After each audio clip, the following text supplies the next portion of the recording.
I'm telling y'all, the second you realize that gender means nothing when it comes to colognes and perfumes, this whole entire fragrance world is gonna open up to you. Because for the most part, majority of these niche fragrances are marketed as unisex for that reason, to get people of all genders to want to be able to try these things. Because there's a lot of unisex fragrances that to me smell very feminine, but like for example, Herba Pura, right? But because it's marketed as unisex, more guys are gonna be compelled to want to try it, and then they try it and realize, holy shit, this thing actually smells really good on me. And it's always interesting because I will get comments, particularly from men, whenever they stumble across my TikTok or my YouTube, and they're like, how come you wear male colognes? That's for men. You shouldn't wear that sort of stuff. For one, I wear it because I like it. Two, I'm confident enough to wear it. I don't need anybody's stamp of approval or validation to rock something that I think smells good on me. And it's so interesting because 3 months later, these are the same people that will come back to my page after watching a GQ interview of their favorite rapper or athlete who has an extensive fragrance collection that says, yeah, I wear women's fragrances sometimes and I smell sexy as fuck.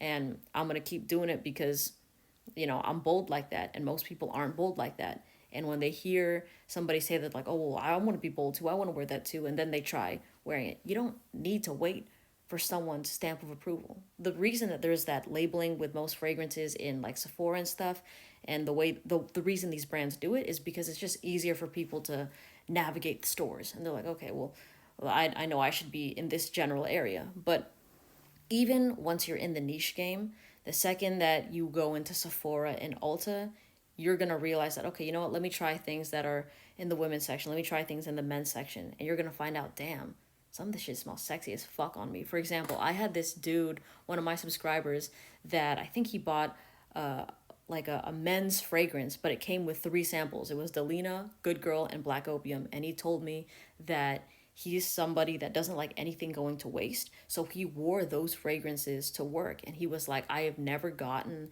that many compliments from women before, and I didn't expect it. I know I smelled good.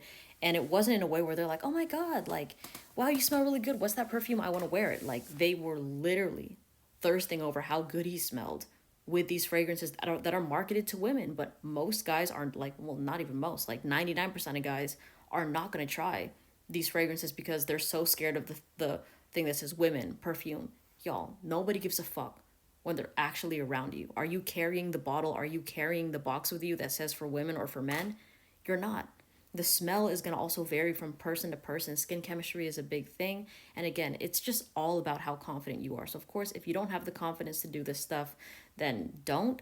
But the second that you try it, you realize it's really not that big of a deal.